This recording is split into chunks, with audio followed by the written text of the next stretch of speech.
So, quite a bit of reputational difference, and already quite an upset to have them knock out the Danglers early on. I don't know if that was because the Danglers either underestimated them or something else ended up going wrong with it, but either way, these teams have a chance to go against each other one final time for the spot in the closed qualifier. Let's see who's going to get it, ladies and gentlemen. And who will find that missing cat? Yeah, I was just going to mention that. I was like, also, please make sure to keep an eye out for the cat. Oh, that'd be good. That'd be nice if it was a little Easter egg hidden somewhere on the map. That would be great if the cat's just hiding somewhere. We'll see. Get on that, Dante. Just runs across an alley every once in a while. Can we, by the way, observers, can we try and cycle through the attacker at the beginning of these rounds, their POV perspectives, and see who exactly is using night vision or not? Ooh, C4. That could be very cheeky. This could be absolutely filthy blue from Stumpy Nub. We haven't seen a single successful C4 kill the entire season either. Oh, they got a nade against him, though. Looks like it's a miss. Does he spot the play in time? He's going back. He wants it. Oh, where is it? Come on. Here we go. Oh, there it is. Oh, wait, he killed himself. Well, there you have it, Blue. C4 on your door. You won't be breathing no more. Gladiator's very mad about that, apparently. He's furious. How dare you? A little bit of self-fire. I'm actually surprised more people didn't go down, considering it hit him from all the way back there. But either way, Danglers are going to be the next to strike here, finding the second frag against Rome. As Nintendo sitting behind the Coke machine here, is going to be able to find the next pickup. Other brands of drink are available, of course. Yeah, of course. Sorry, Fizzy Coke. Kook. I think is how you'd say. Oh, I know you love that Fizzy Kook. It's Canadian, I think. Hey? Or British, I guess. You guys use that spelling. Ooh. Oh, another team kill. A little bit of an accidental one. That's rough. Yeah, the Executioner. Still sitting in the backside. However, he's going to make up for it with an immediate down on the Gladiator. He's got a chance for another frag here, too. Potentially a round-ending one. Unfortunately, this player is going to be a little bit more difficult to take out. He's got a shield. Oh, Ribo, man.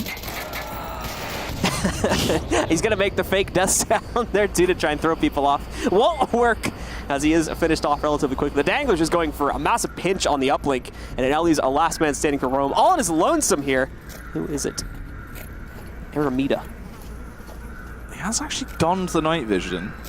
So I wonder if potentially we have seen a little bit of the brightening for the spectators overall, and if the in-eye POV has remained the same, obviously that slightly darker upward ground. It looked like most people did bring night vision. It's a little bit hard to tell on the UI part of it, but we'll try to, like I said, we'll try to get our...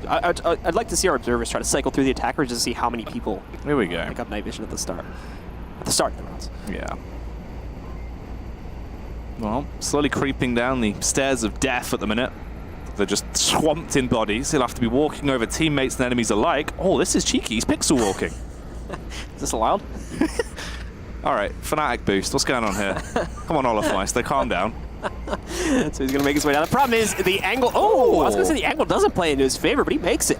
Takes some execution. Problem is Executioner is still alive, so he can play that. No, he's missed right. Oh, if he had his gun out, that would have been a perfect chance to try and turn it around. Problem is, everyone for the Danglers was like literally right there, so he would have had to win that 1v3. It would have been amazing if he could pull off a sneaky uplink, but just a little bit too far out of the cards. And I think he was a bit out of touch with the situation that was actually unfolding by the uplink there. Didn't realize that everyone from the side of the Danglers had already basically collapsed onto that part of the map and were ready to take him out as soon as he made a push. Yeah. He also, he went around the corner looking for someone 6 foot tall. Unfortunately, he was about 4 foot and just trying to take out his knees. But there was a quick reaction to take him down. We saw the C4 as well, which something a little bit cheeky to start us off with a bang. But, unfortunately, you got to remember, don't cook your grenades too long. Yep. First time we've ever seen, at least on the camera, I didn't realize that it counted as a grenade kill, not its own little thing as a C4 kill. So we might have had one that just didn't end up getting caught on stream. That's the first time the entire season we've actually caught a successful C4 frag on the stream itself. So, big congrats to the man who picked that up there. Okay, little round of applause. The world first. Well done. VR League. Congratulations. Well, guys, on the back. The second round is getting started now, so let's head back in game and see how exactly things are going to unfold. Obviously, it'll be the same uplink right by the staircase. This time it's going to be Rome on the defense and Danglers on the attack. Oh, we're seeing the wave. He's waving the wrong way, though. Hi, Mum. Saying hello to Jason's mum there, of course. A regular viewer of the VR round. So the rest of the Danglers, in the meanwhile, will make the push down the aisle. They're going to be a little bit cautious this time with the C4 being set up. As Stumpy Nub just going to move on his own first. He's moving very quick, by the way. Wants to take as much control as possible to prevent that kind of a push that we saw from Rome on the previous round here. Or saw from Danglers on the previous round, excuse me. Move up. It's on the ceiling above stairs. Right there. A little bit of back and forth as well, the chatter of them actually communicating this. Rome know they've got play. Oh, that could be a good nade. Weak forearms, Blue. It's got a second one, no. Oh, that's a flashbang, I think. I can't see, I'm blind. We don't that would be the flashbang. Stumpy's still going to hold the forward position here. It's a bit of a mind duel in certain respects for control of this staircase right now. As Stumpy's trying to be a little bit more cautious about the approach in this one. Oh, it could have been a... Wow, that is a drastic cutoff on that nade. So I thought for sure it would have hit Lorena, but no, Lorena making a push forward, finding some impact with the shotty up close, knocking down a member of the Danglers, but can't confirm the kill. So Raibo Man's going to go, res back up. The Spaz coming back in, though, for a quick redown before Stumpy Nub finally catches the trade on a Lorena Scout.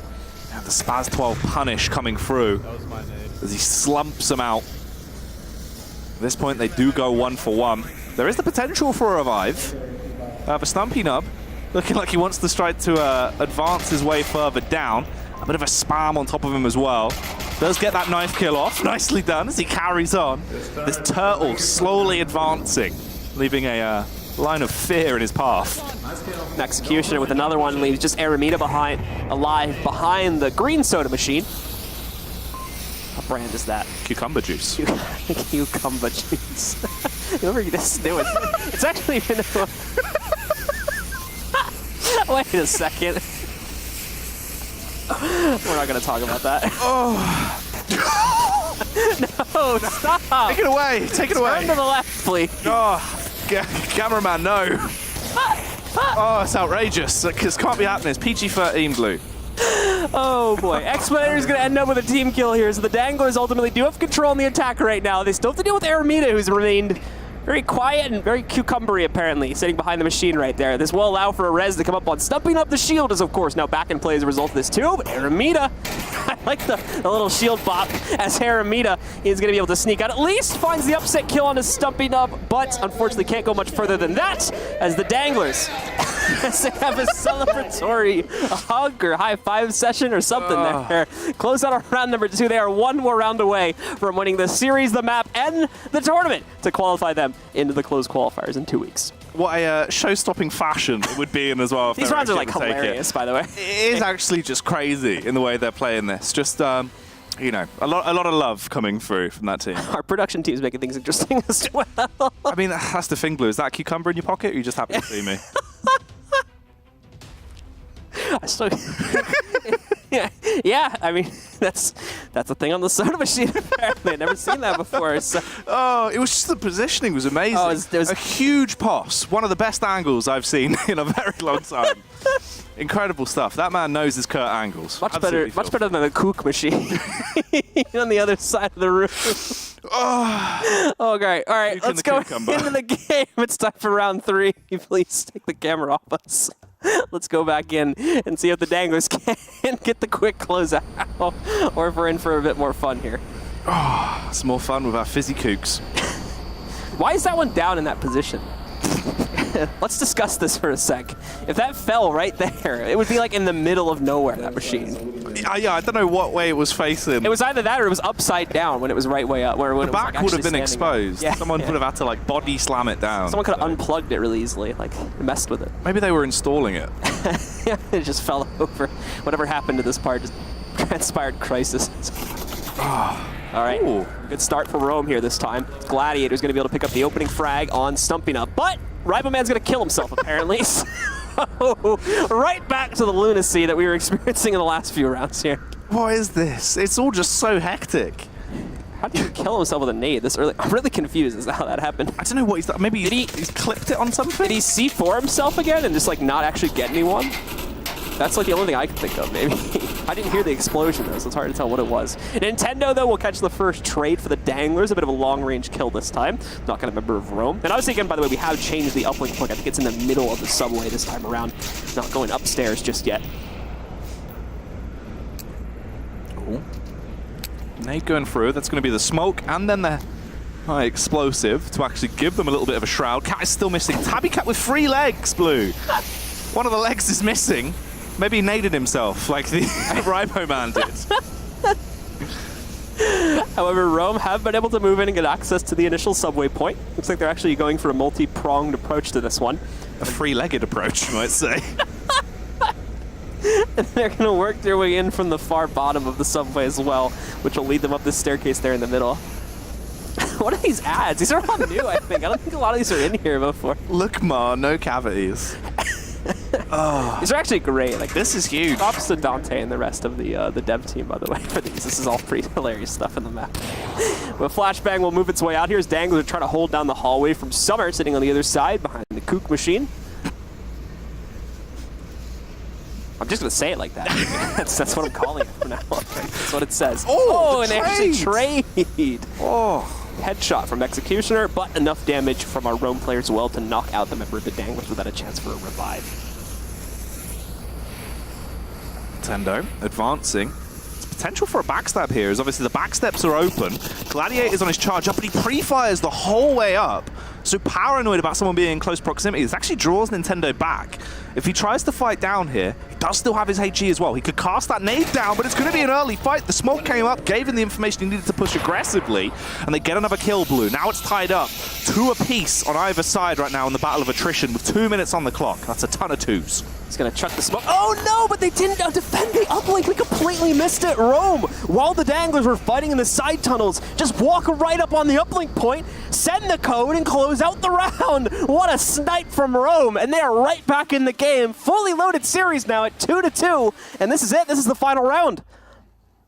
This is crazy. They're right back into it, just like that. It comes down to this. Literally 1 point now essentially decides it. They don't need to go for the uplink if they don't want to. They can literally just play off the back of eliminations and take the whole thing for either side as it is first to 3. From the position we were in, it seemed like Danglers had done it. I mean, Yeah. they pulled a fast one, and even me and you, and the fact they were actually able to get up there and go for the sneaky back door, Rome up to their old tricks. So, great stuff from Rome once again for a team that, like I said, we haven't really had a chance to spectate them, or at least I don't recall getting a chance to spectate them earlier on in the season here. So this is a team that we're catching for the first time on stream, really. And they are doing a fantastic job against one of the top-rated teams in the entire region right now, potentially upsetting them and knocking them out of the qualifiers entirely. So this could be a big deal for Rome, especially with how quickly they've suddenly come back into it. This seemed like a pretty one-sided map up to this point with Danglers kind of dominating it, but Rome comes alive in a very big way and now just needs to pull off the defense. You've seen, though, by that round, just how difficult it is to now defend the basement, whereas before it was incredibly easy. You had like 1 of 2 options to get down into the subway, and it's very easy to just do a 3-2 split and defend that, call for additional reinforcements if someone goes down. It's no longer the case. This is an incredibly hard map to play on defense,